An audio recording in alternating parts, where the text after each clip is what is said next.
पिलामाने तुमको ई शिक्षा कार्यक्रम को स्वागत। पूर्व क्लास रे तुम साहित्य बहिर भीमंक सिंहनाद रड़ी विषय रे आमे पढ़ी। आज आमे तार अवशिष्टांश पढ़िबा। तेबे पढ़िबा पूर्व पाठ अवलोकन करिनेबा। एही विषयर कवि हेउछंती माटीर महाकवि सारला दास। एहा ओडिया महाभारतर गदा पर्वर उद्धृत होइछि। एहा एक पौराणिक कथावस्तु उपरे आधारित। महाभारत युद्धर शेष बेलू कौरव सेना छत्रभंग देइछंती। कौरव बाहिनी पक्षरे महामानी दुर्योधन केवल बंची रहिछि। तेबे से दुर्वासांकर उपदेश रे व्यास सरोवर रे जाई लुचिछि। माँ लक्ष्मी दुर्योधन को निजर संतान भावे भल पाउथिबारु व्यास सरोवर मध्यरे तांको तांको कोଳରେ आश्रय देइछंती। एपटे पांडव माने युद्धरे जीति सारी भी कुरु सम्राट दुर्योधन एबे भी मरी नथिबारु चिंता प्रकट करिछंती। सहदेव जणाइछंती। सहदेव होउछंती तांकर सभा पांडव मानकर सभा सान भाई।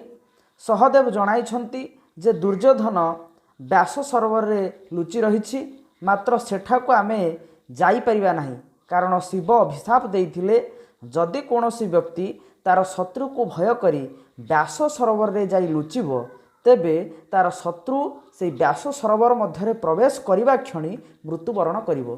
तेणु पांडव माने केही से व्यास सरोवर मध्य को प्रवेश करि परिबे नाही।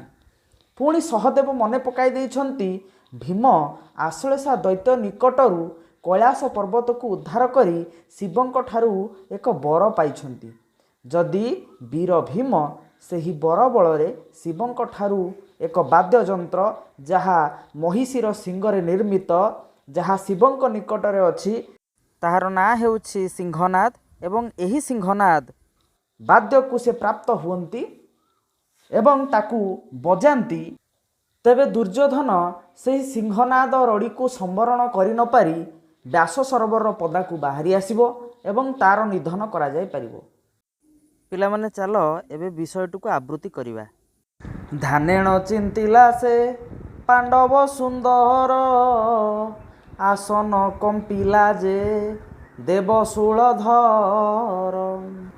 धानेण जानिले से देव पशुपति ईश्वरे बोइले देवी शुण गो पार्वती।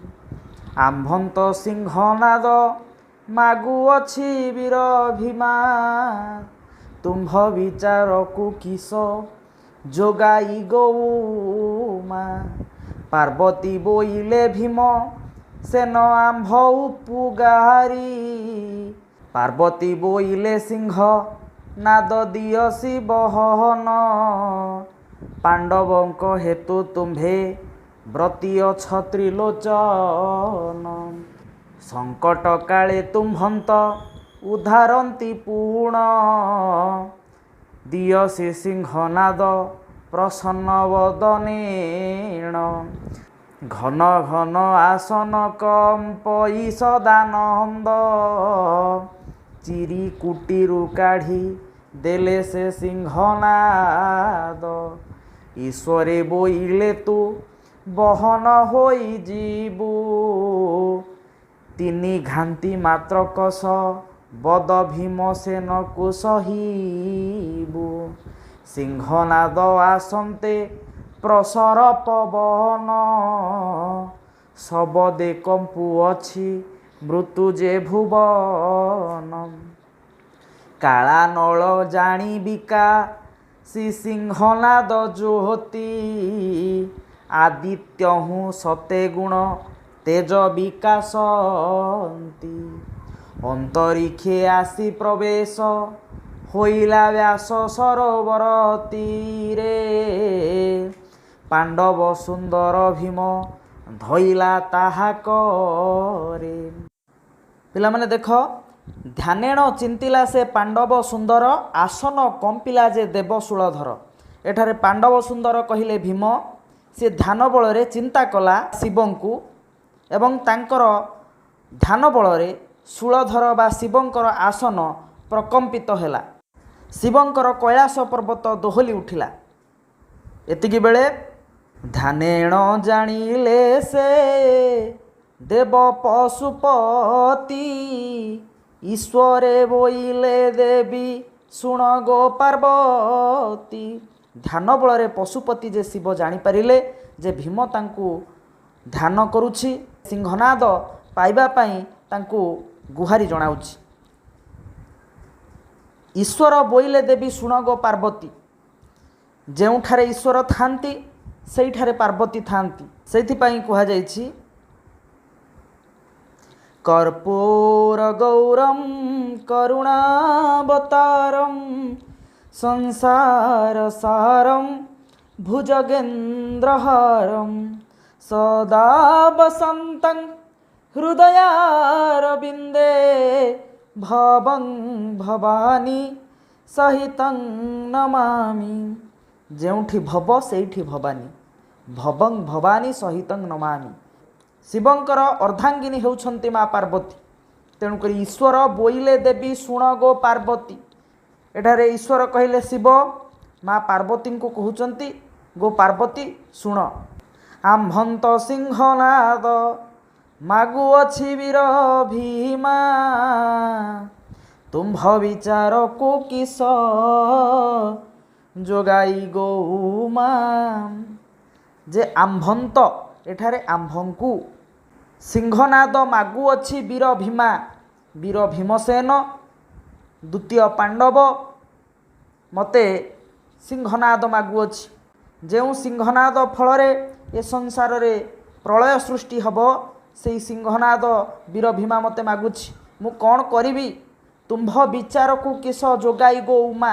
ଏଠାରେ ଉମା ଶବ୍ଦର ଅର୍ଥ ହେଉଛି ପାର୍ବତୀ।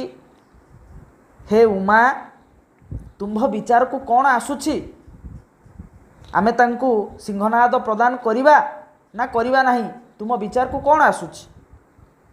ପାର୍ବତୀ ବୋଇଲେ ଭୀମ ସେନ ଆମ୍ଭ ଉପୁଗାରୀ, ବେଳେ ବେଳେ ପାଣ୍ଡବେ ଆମ୍ଭ କପିଳାସ କଇଁ ଉଦ୍ଧାରୀ। ଅର୍ଥାତ୍ ପାର୍ବତୀ ଏଠି କହୁଛନ୍ତି ଯେ ଭୀମସେନ ଆମ୍ଭ ଉପଗାରୀ। ଉପଗାରୀ ଶବ୍ଦର ଅର୍ଥ ହେଉଛି ଉପକାରୀ। ଅପଭ୍ରଂଶ ଶବ୍ଦ ସେ ସମୟରେ କିଛି ବ୍ୟବହାର ହୋଇଥିଲା, ମୁଁ ପୂର୍ବରୁ ତୁମକୁ ସେ ବିଷୟରେ ଜଣେଇଛି। ପାର୍ବତୀ ବୋଇଲେ ଭୀମସେନ ଆମ୍ଭ ଉପଗାରୀ, ବେଳେବେଳେ ପାଣ୍ଡବେ ଆମ୍ଭ କପିଳାସ କଇଁ ଉଦ୍ଧାରୀ। ବେଳେବେଳେ ପାଣ୍ଡବମାନେ ଆମ କପିଳାସକୁ ଉଦ୍ଧାର କରିଛନ୍ତି, ବିପଦ ସମୟରେ ସେ ଆମକୁ ସାହା ହୋଇଛନ୍ତି। ମୋ ମତରେ ତୁମେ ତାଙ୍କୁ ଦେବା ଉଚିତ। ସତ୍ୟ ମନାଇଛି ଦେବ ଯେ ତ୍ରିପୁରାରୀ। ଏଠାରେ ସତ୍ୟ ମନା କହିଲେ ମନରେ ତୁମେ ସତ୍ୟ କରିଛ। ପୂର୍ବ ସମୟର ଆଶ୍ଳେଷା ଦୈତ୍ୟ କଥା ମା ପାର୍ବତୀ ତାଙ୍କୁ ମନେ ପକାଇ ଦେଇଛନ୍ତି। ଭୀମ ତୁମଠାରୁ ଏକ ବର ପ୍ରାପ୍ତ ହେବାର ଅଛି, ତେଣୁକରି ତୁମେ ସତ୍ୟ କରିଛ, ତୁମେ ସିଂହନାଦ ଦେବା ପାଇଁ ବାଧ୍ୟ। ପୁଣି ପାର୍ବତୀ କହୁଛନ୍ତି ପାର୍ବତୀ ବୋଇଲେ ସିଂହନାଦ ଦିଅସି ବହନ, ପାଣ୍ଡବଙ୍କ ହେତୁ ତୁମ୍ଭେ ବ୍ରତୀ ଅଛ ତ୍ରିଲୋଚନ। ପାର୍ବତୀ କହୁଛନ୍ତି ହେ ସ୍ୱାମୀ ଦେବଦେବ ମହାଦେବ, ସିଂହନାଦ ଦିଅସି ବହନ। ଦିଅସି କହିଲେ ଦେଇଦିଅନ୍ତୁ। ପାଣ୍ଡବଙ୍କ ହେତୁ ତୁମ୍ଭେ ବ୍ରତୀ ଅଛ ତ୍ରିଲୋଚନ। ବ୍ରତୀ ଅଛ, ବର୍ତ୍ତି ଯାଇଛ, ରକ୍ଷା ପାଇଯାଇଛ। ହେ ତ୍ରିଲୋଚନ। ତ୍ରିଲୋଚନ, ତିନି ଲୋଚନର ସମାହାର, ତାଙ୍କୁ ତ୍ରିଲୋଚନ ବୋଲି କୁହାଯାଏ। ଏଠାରେ ଶିବଙ୍କର ତିନୋଟି ଆଖି ଥିବାରୁ, ତିନୋଟି ଲୋଚନ ଥିବାରୁ ତାଙ୍କୁ ତ୍ରିଲୋଚନ ବୋଲି କୁହାଯାଇଛି। ପାଣ୍ଡବଙ୍କ ହେତୁ ତୁମ୍ଭେ ବ୍ରତୀ ଅଛ ତ୍ରିଲୋଚନ। ପାଣ୍ଡବମାନଙ୍କ କାରଣରୁ ହେ ଶିବ ବର୍ତ୍ତି ଯାଇଛ। ସଙ୍କଟ କାଳେ ତୁମ୍ଭନ୍ତ ଉଦ୍ଧାରନ୍ତି ପୁଣ, ଦିଅସି ସିଂହନାଦ ପ୍ରସନ୍ନ ବଦନେଣ। ହେ ସ୍ୱାମୀ, ହେ ଭୋଳା ଶଙ୍କର, ତୁମକୁ ଯେତେବେଳେ ବିପଦ ଆସିଛି, ସଙ୍କଟ ଆସିଛି, ତୁମକୁ ସେ ଉଦ୍ଧାର କରିଥାନ୍ତି। ପାଣ୍ଡବମାନେ ଧର୍ମବନ୍ତ, ସେ ସଦା କାଳରେ ଧର୍ମର ସପକ୍ଷରେ ରହିଥାନ୍ତି। ସଙ୍କଟ ସମୟରେ ତୁମକୁ ମଧ୍ୟ ଉଦ୍ଧାର କରିଛନ୍ତି। ମୋ ମତରେ ତାଙ୍କୁ ସିଂହନାଦ ପ୍ରସନ୍ନ ବଦନରେ, ପ୍ରସନ୍ନ ବଦନେଣ କହିଲେ ପ୍ରସନ୍ନ ବଦନ ବା ପ୍ରସନ୍ନ ମୁଖରେ ତାଙ୍କୁ ପ୍ରଦାନ କରିବା ଉଚିତ। ଘନ ଘନ ଆସନ କମ୍ପଇ ସଦାନନ୍ଦ, ଚିରି କୁଟିରୁ କାଢ଼ି ଦେଲେ ସେ ସିଂହନାଦ। ଏତିକିବେଳେ ଆସନ ଘନ ଘନ ପ୍ରକମ୍ପିତ ହୋଇଛି। ଭୀମଙ୍କର ଧ୍ୟାନ ବଳରେ ମହାଦେବ ଶିବଙ୍କର ଆସନ ଟଳମଳ ହୋଇପଡ଼ିଛି। ପାର୍ବତୀ ମଧ୍ୟ ତାଙ୍କୁ ସିଂହନାଦ ଦେବା ସପକ୍ଷରେ ଉକ୍ତି ବାଢ଼ିଛନ୍ତି। ଏତିକିବେଳେ ଚିରିକୁଟି କହିଲେ ମୁଣା ବା ଝୁଲି ବୋଲି ଏଠି ଆମେ ବୁଝିବାକୁ ପଡ଼ିବ। ତାଙ୍କର ମୁଣା ବା ଝୁଲିରୁ ସିଂହନାଦକୁ କାଢ଼ି ସେ ଭୀମଙ୍କୁ ପ୍ରଦାନ କରିବା ପାଇଁ ଉଦ୍ୟତ ହେଲେ। ଶିବ ତ ଆଶୁତୋଷ, ସେ ସହଜରେ ସନ୍ତୁଷ୍ଟ ହୋଇ ବର ପ୍ରଦାନ କରିଥାନ୍ତି, ସେଥିପାଇଁ ତାଙ୍କୁ ଆଶୁତୋଷ ବୋଲି କୁହାଯାଏ। ନିମିଷେ ମଧ୍ୟରେ ସନ୍ତୁଷ୍ଟ ହୁଅନ୍ତି,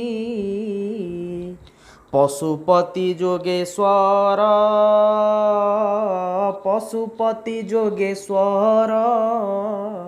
ବିଦିତ ରହିଛି ଆଶୁତୋଷ ବୋଲି। ବାବା ସେ ଭୋଳା ଶଙ୍କର,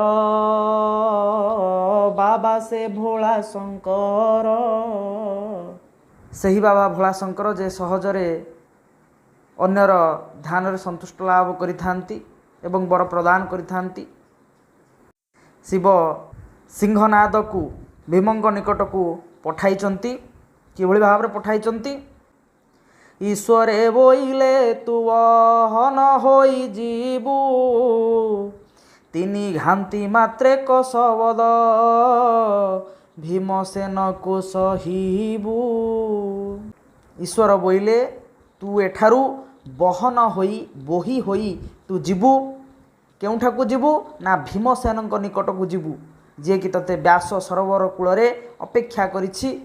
ତିନି ଘାନ୍ତି ମାତ୍ରେକ ଶବଦ ଭୀମସେନକୁ ସହିବୁ। ତିନି ଘାନ୍ତି କହିଲେ 3 ଥର ଶବ୍ଦ ଭୀମସେନ କରିବ, ତାକୁ ତୁ ସହନ କରିବୁ। ସିଂହନାଦ ଆସନ୍ତେ ପ୍ରସର ପବନ, ଶବଦେ କମ୍ପୁଅଛି ମୃତ୍ୟୁ ଯେ ଭୁବନ। ସିଂହନାଦ ଯେତେବେଳେ ଆସୁଛି ସେତେବେଳେ ପବନ ପ୍ରସର କହିଲେ ପ୍ରବାହିତ ହେଉଛି। ଅତି ବେଗରେ ପବନ ପ୍ରବାହିତ ହେବାକୁ ଲାଗିଛି। ପ୍ରବଳ ମାତ୍ରାରେ ପ୍ରଚଣ୍ଡ ଶବ୍ଦ ସୃଷ୍ଟି କରୁଛି। ମୃତ୍ୟୁ ଯେ ଭୁବନ ପ୍ରକମ୍ପିତ ହେଉଛି। ମୃତ୍ୟୁ ଯେ ଭୁବନ କହିଲେ ମର୍ତ୍ତ୍ୟପୁରୀ। ମୃତ୍ୟୁ ଯେଉଁଠାରେ ସୁନିଶ୍ଚିତ ତାହାକୁ ମର୍ତ୍ତ୍ୟ ଯେ ଭୁବନ ବା ମର୍ତ୍ତ୍ୟପୁର ବୋଲି କୁହାଯାଇଛି। ଭାଗବତରେ ମଧ୍ୟ କୁହାଯାଇଛି, ମର୍ତ୍ତ୍ୟମଣ୍ଡଳେ ଦେହ ବହି, ଦେବତା ହୋଇଲେ ମରଇ। ଏଠାରେ 2ଟି ସତ୍ୟ, ଗୋଟିଏ ଜନ୍ମ ଏବଂ ମୃତ୍ୟୁ। ତେଣୁ ଏ ପୃଥିବୀରେ ମୃତ୍ୟୁ ସୁନିଶ୍ଚିତ ବା ସତ୍ୟ ହୋଇଥିବାରୁ ଏହାର ଅନ୍ୟ ନାମ ହେଉଛି ମର୍ତ୍ତ୍ୟପୁର ବା ମର୍ତ୍ତ୍ୟ ଭୁବନ। ସିଂହନାଦ ଆସିଲା ବେଳେ ଗଗନ ପବନ ପ୍ରକମ୍ପିତ ହେଉଛି, ଘୋର ଗର୍ଜନ ଶୁଭୁଛି। କିଭଳି ଭାବରେ ଆସୁଛି? ମେଦିନୀ କମ୍ପିଲା, ମାରୁତ ବୋହିଲା, ଭୟଙ୍କର ଶବ୍ଦ ନାଦେ। ଅଗ୍ନି ପ୍ରଜ୍ୱଳିତ, ସାଗର ଉତ୍କ୍ଷିପ୍ତ, ହୋଇଲା ଧରା ମଣ୍ଡଳେ। ମେଦିନୀ କହିଲେ ପୃଥିବୀ ପ୍ରକମ୍ପିତ ହେଲା, ମାରୁତ କହିଲେ ପବନ ପ୍ରଚଣ୍ଡ ମାତ୍ରାରେ ବୋହିଲା, ଭୟଙ୍କର ଶବ୍ଦ ସୃଷ୍ଟି କଲା, ଅଗ୍ନି ପ୍ରଜ୍ୱଳିତ ହେଲା ଏବଂ ସାଗର ଉତ୍କ୍ଷିପ୍ତ ହେଲା। ଏଇଭଳି ଭାବରେ ସିଂହନାଦ ଆସିଲା। କବି ଏଠାରେ କହିଛନ୍ତି, କାଳା ନଳ ଜାଣି ବିକାଶୀ, ସିଂହନାଦ ଜ୍ୟୋତି, ଆଦିତ୍ୟ ହୁଁ ସତେ ଗୁଣ ତେଜ ବିକାଶନ୍ତି। କାଳା ନଳ, କାଳ ରୂପକ ଅନଳ, ଅନଳ କହିଲେ ଅଗ୍ନି, କାଳା ନଳର ସନ୍ଧି ବିଚ୍ଛେଦ କଲେ କାଳ ଯୁକ୍ତ ଅନଳ। କାଳା ନଳର ଅର୍ଥ ହେଉଛି ଭୟଙ୍କର ଅଗ୍ନି। ଭୟଙ୍କର ଅଗ୍ନି ସୃଷ୍ଟି କରି ସିଂହନାଦ ଆକାଶ ମାର୍ଗରେ ପ୍ରବଳ ବେଗରେ ଗତି କରି ଆସୁଛି। ଆଦିତ୍ୟ ହୁଁ ସତେ ଗୁଣ ତେଜ ବିକାଶନ୍ତି। ଆଦିତ୍ୟ ହୁଁ, ଆଦିତ୍ୟଙ୍କ ଠାରୁ, ଆଦିତ୍ୟ କହିଲେ ସୂର୍ଯ୍ୟ, ସୂର୍ଯ୍ୟଙ୍କ ଠାରୁ शते गुण तेज 100 गुण तेज विकास करी प्रज्वलित अग्निशिखा तुल्य शरीर धारण करी व्यास सरोवर तीर में पहुँचीगला। आदित्यहु शते गुण तेज विकासंती आदित्यहु कहले सूर्यंक ठारू 100 गुण तेज प्रदान करी आकाश मार्गरे सिंहनाद चली आसुछि।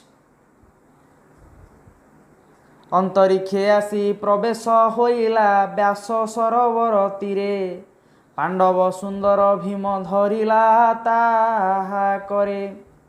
ताले अंतरिक्षे आसी अंतरिक्ष कहले आकाश आकाश को अंतरिक्ष बोली कहा जाए। आकाशर आहुरी मध्य केतक प्रतिशब्द अछि अंबर गगन नभ। अंतरिक्ष आसी प्रवेश होइला व्यास सरोवर तीरे अंतरिक्ष रे सिंहनाद व्यास सरोवर तीरे तीरे तीरे दुईटी समुच्चारित शब्द। गोटे तीरर अर्थ हेउछि नदीर कूल बा समुद्रर कूल कूल अर्थ रे व्यवहार हुए एवं अन्य तीरटीर अर्थ हेउछि धनुरे जोखा जाई प्रयोग करा जाउथुवा सरकु तीर बोली कहा जाए। अंतरिक्ष आसी प्रवेश होइला व्यास सरोवर तीरे व्यास एठी तीरे शब्दर अर्थ हेउछि कूलरे व्यास सरोवर कूलरे सिंहनाद आसी प्रवेश होइछि। पांडव सुंदर भीम धइला ताहा करे एठारे करे शब्दर अर्थ हेउछि कररे कर कहिले हाथ पांडव सुंदर भीम से सिंहनाद को तार कररे धारण कला। भीम सिंहनाद को ता हाथ रे धारण करिछि। कर कर यह हेउछि मध्य एक समुच्चारित शब्द। गोटिए करर अर्थ हेउछि खजणा गोटिए करर अर्थ हेउछि हस्त गोटिए करर अर्थ मध्य हेउछि सूर्यंकर किरण को मध्य कर बोली कहा जाए। हो पिला माने आज आम एठी विषय वस्तु को रखिबा परवर्ती क्लास रे पढ़िबा। धन्यवाद।